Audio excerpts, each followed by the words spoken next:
help with that too much. Good morning, everybody, and welcome back to Connect and Collaborate White Sand Self-Care.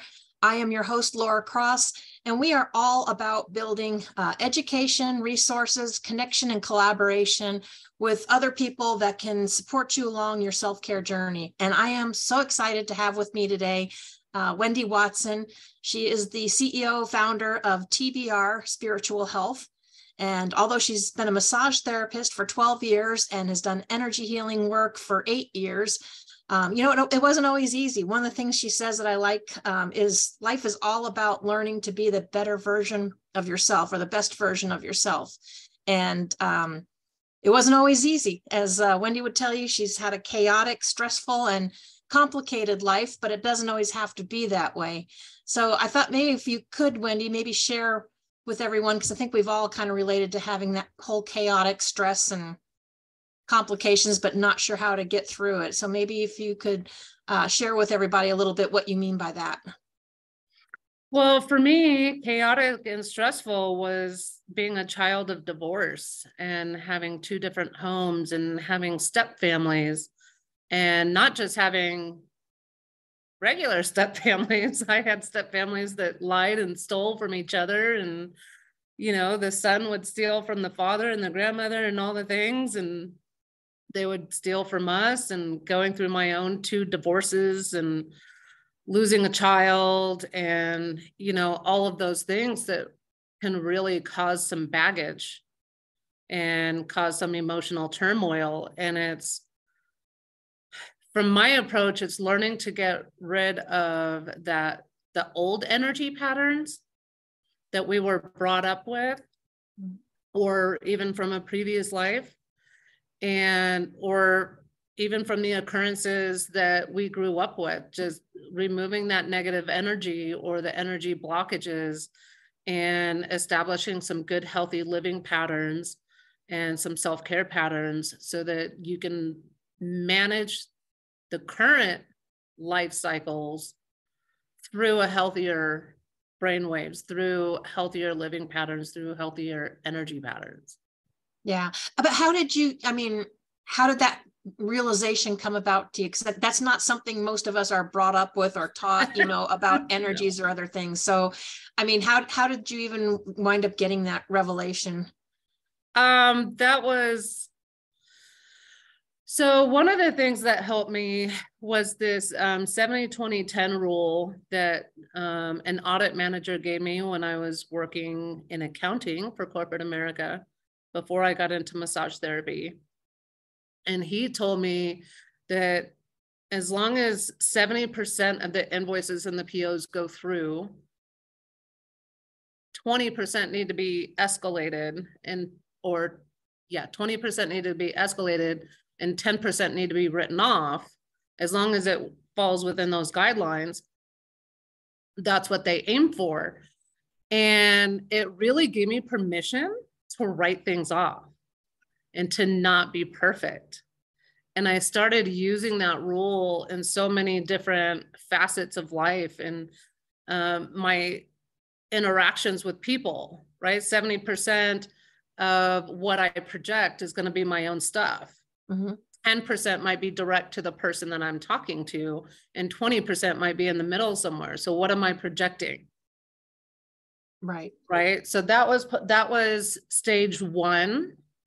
And then stage 2 was going and learning to be a massage therapist, going from total left brain accounting work to total right brain spiritual energy healing. I'd never learned anything about anatomy or even body mechanics. Like, that's not something they teach in high school, or I think the most I ever teach it in accounting.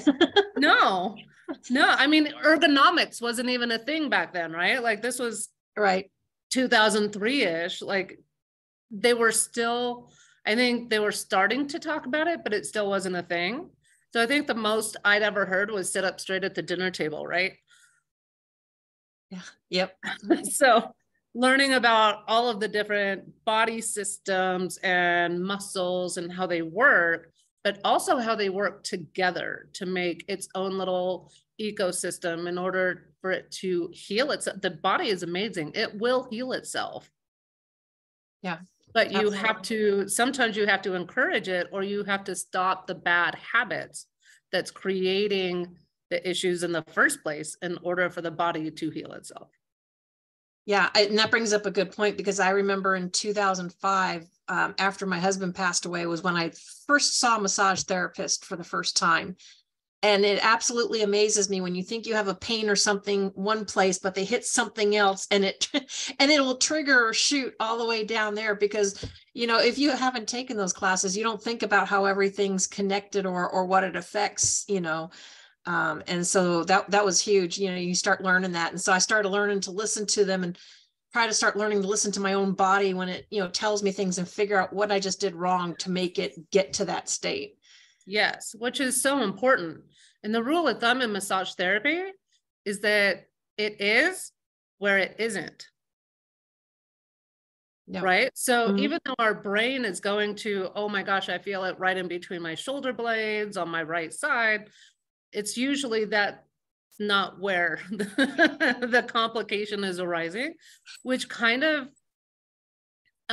is applied to life too. So just because our mind is going to, oh my gosh, that customer service rep was so rude to me today, that doesn't mean that's the root of why you're being cranky or why you're lashing out.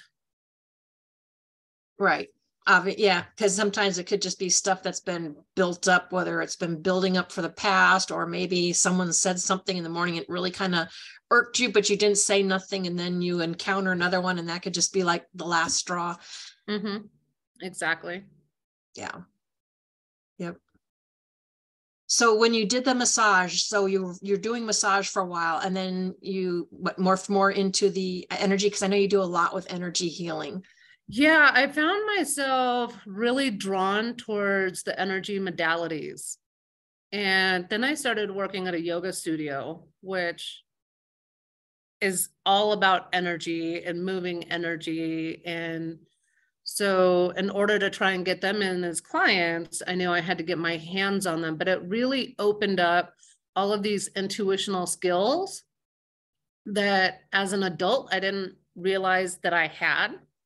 And then later talking to a family friend, she's like, oh yeah, you did this stuff all the time as a kid, right? But then the adults, my mom always got me in trouble for saying what I said or doing what I did. And so I kind of shut it down. So now that I'm back into massage and it's back into reopening or re-inviting itself, all that stuff started flushing back in, and it's just amazing. And then I realized my grandma does energy work. She just doesn't call it that. And my late grandfather, he did hand healing work at his church. So I come by it very rightfully. Okay.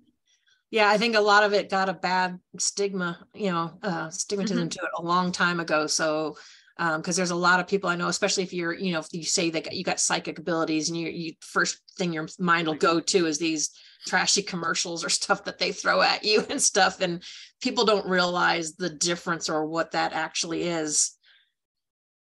Right. So just because people use those terms doesn't mean it, you're one of these fake people that's on TV, or just because you use the word shamanism doesn't mean it's some voodoo thing and that you're using dark energy and like other things. Cause that's one of the questions that my dad had for me when I was talking to him about it. And I'm like, I'm healing people.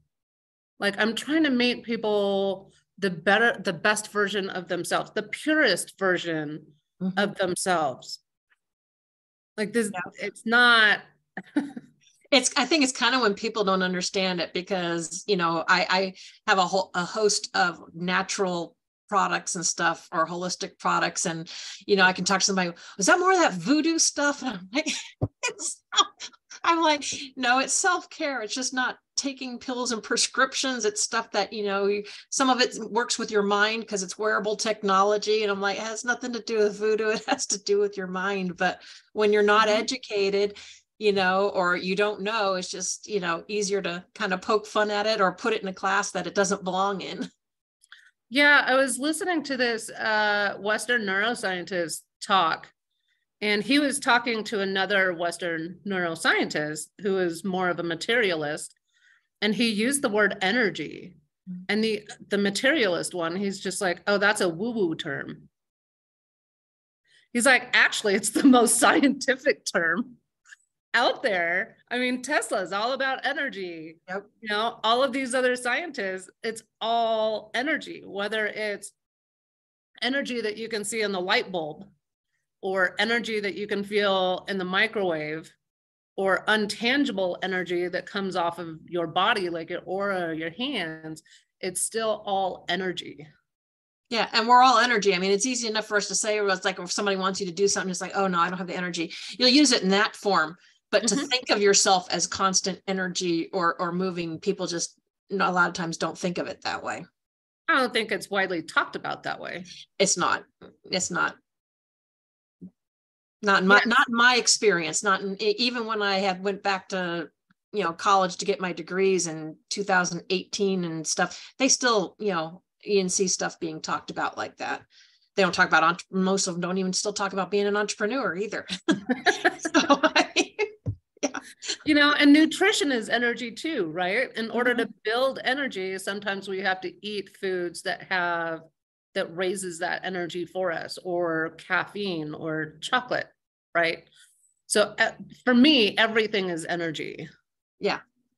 Yeah. And that's another good point, because a lot of us don't think of it that way. You think caffeine, oh, I need to stay awake. You've got that going and everything. But really, there are certain foods that will make you more lethargic and tired, because just depends on what they're made of. But, we don't often look at it that way.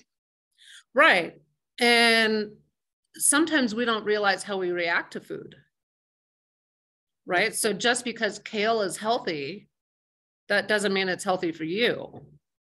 Right. It's not healthy for people that are on blood thinners or, certain things. And just because eggs are healthy doesn't mean it's the proper thing for you to eat.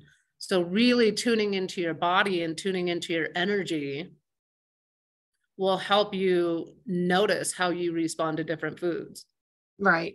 And that's why I think this is, because, it's just like everything else. To me, we're individuals for a reason. What works for me may not work for you, may not work for someone else. But until you start digging into it or keeping track of how you're feeling after things, or work with someone that can help you go through that, you don't realize it. Some people just give up and say, oh, well, that doesn't work. Or they give up on trying things just because they think, oh, they've been thrown everything, but maybe they just didn't have the right person to work with them and to work through it. Right. And I think mentality plays a big part in that too.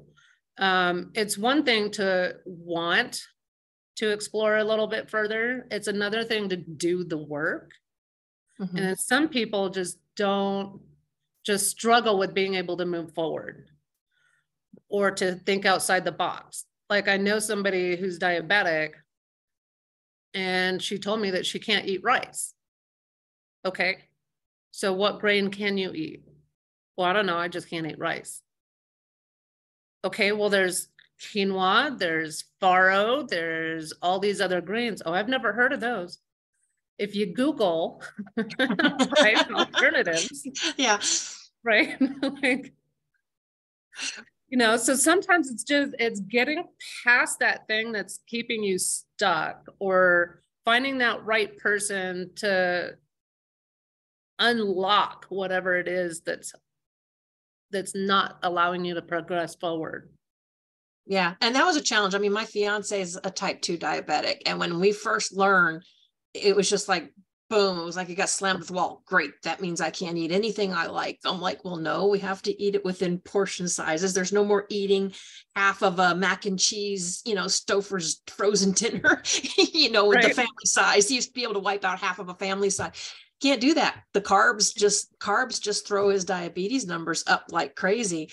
And then he was having issues with potassium. Well, I was having him eat healthier. I didn't realize the salads I was feeding him was raising his potassiums until he got, hospitalized for something else. And they were doing blood work constantly, and I could see what was affecting it. And I'm like, ooh, okay, no more salads for you all the time, because that's just not good. Right. Back to my point that even though salads are healthy, it may not be the right thing for you to eat. Right. it just depends on how our body processes different things. Yes, exactly. Yeah. Yeah. So your TBR, spiritual health, stands for to be revealed spiritual health. When did you start that? January, 3 months ago. Did you just this year? Yeah. Yeah. I moved out of Phoenix to Denver last year, reopened my massage studio in Denver in September, and then rebranded as a spiritual therapist in January. There's a lot of my skill sets that don't get highlighted when I advertise as a massage therapist, because then they just see me as a massage therapist. Right. So as I rebranded, even some of my family is just like, so you're more than a massage therapist? Yes. Yes, I am. Yep. Right. So I really wanted to kind of focus more on the other aspects of what I do, because I find the life coaching and the energy work and the intuitive readings are so much more helpful for other people. It really tunes into their situation, their energy, their path, and it gets to the root of all of that stuff. Instead of, yes, the massage feels great, and yes, the massage helps move the energy, the stuck energy around, but it doesn't matter as much unless you can clear out the rest of the energy, unless you can clear out the mental blockages, or even help them tune into their guides to find out what their path is, so that they can finally see the light through the forest of the trees.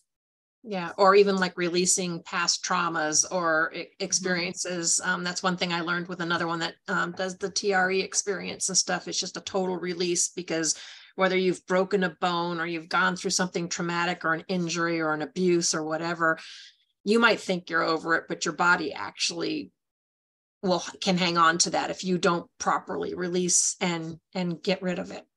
Yeah. In fact, I was just having that conversation with somebody, and I was like, you're harboring these memories. And she's like, no, I'm not. I'm like, yeah, you are. And she's like, no, I'm not. I'm like, okay. So the conversation kept moving forward, and then she started getting emotional. And I was like, why are you getting emotional? Well, there's still emotions attached to the memories. And that's what I mean by harboring. Yeah. And then the light came on, and she's like, oh, I'm like, you have to release the emotions that are attached to the memories in order to be able to progress forward. Yeah. And so that was kind of an epiphany for her. Another recent example I want to give is I recently had a client come in who's got hyperthyroid. Her number, I get confused on hyper or hypo, but the numbers were really high, which was keeping it from producing. Okay. Producing. Like her numbers were in the 40s when it should be around 5 or 6. Yeah, that's really high. Yeah. And she was taking medications. She was modifying her drastically modifying her nutrition.